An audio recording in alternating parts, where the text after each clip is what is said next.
Have you ever felt like there's a part of you that you try to hide?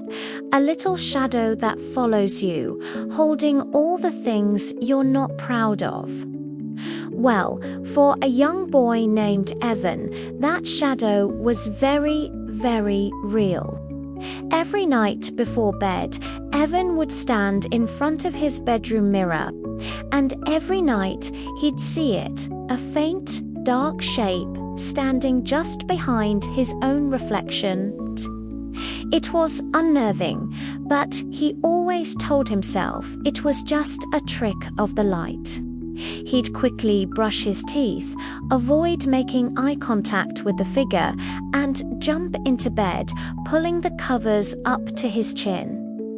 But one particular night, something changed. As Evan glanced at the mirror, the shadow didn't just stand there. It moved. Slowly, a wicked, knowing smile spread across its featureless face. Evan's heart hammered in his chest. He froze, unable to look away as the shadow took a deliberate step forward, peeling itself away from the glass. It wasn't a reflection anymore. It was in his room. The creature, which Evan would come to call the mirror monster, was a shifting mass of darkness. It smelled of dust and forgotten secrets. As it solidified, Evan realized with a dawning horror what it was made of. He saw the flicker of the lie he told his mum about the broken vase. He felt the sting of the jealousy he had for his friend's new bike. He heard the echo of the angry words he'd shouted at his little sister.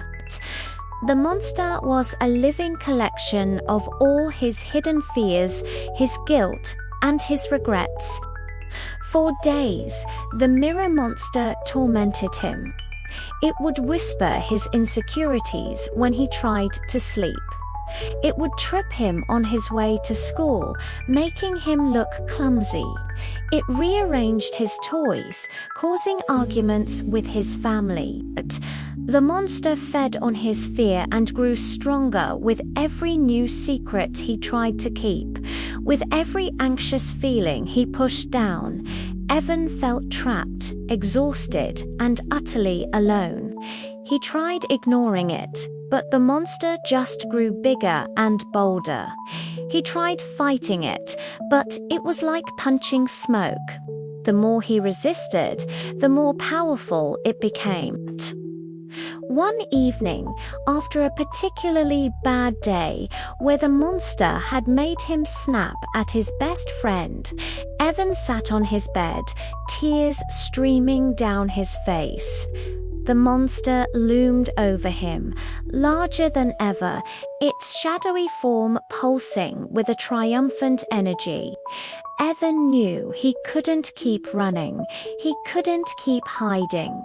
This had to end. He took a deep, shaky breath and did the hardest thing he could imagine. He went to his mum and, with a trembling voice, confessed. "Mum," he started, "I'm the one who broke the vase. I was scared to tell you." He felt a strange lightness as the words left his mouth. In his room, the mirror monster flinched, shrinking just a tiny bit. Encouraged, Evan kept going. The next day, he found his friend and apologized for being mean, admitting he was just jealous. The monster in his room wavered, becoming more transparent. He hugged his little sister and said he was sorry for yelling, explaining he was just having a bad day and it wasn't her fault. With each act of honesty, with each moment of taking responsibility, the monster grew weaker, smaller, and less terrifying. Finally, Evan stood before his mirror again.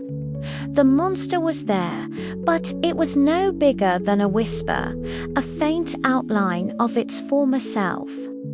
Evan looked at it, not with fear, but with understanding. He realized the monster wasn't an enemy to be defeated, but a part of himself that needed to be heard.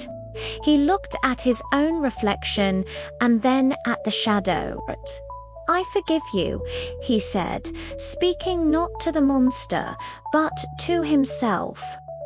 "I forgive you for being scared, for being angry, and for making mistakes." In that instant, the shadow didn't vanish. Instead, it flowed back towards the mirror and merged seamlessly with his reflection. Evan stared at the boy in the glass. It was him, but different. His eyes looked clearer. His smile was genuine, and his posture was straight and confident. The shadow was still there, but it was no longer a monster. It was just a shadow, a quiet part of him, now calm, kind, and brave. Evan learned that our fears and our flaws don't have to control us. Running from them only gives them power. But when we face them with honesty and forgive ourselves, we don't destroy them. We integrate them. We become whole. We become stronger. So the next time you see your own shadow, don't run. Turn and face it. You might be surprised at the strength you find. Thanks so much for watching. If this story resonated with you, please hit that like button and subscribe for more content that makes you think. See you in the next one.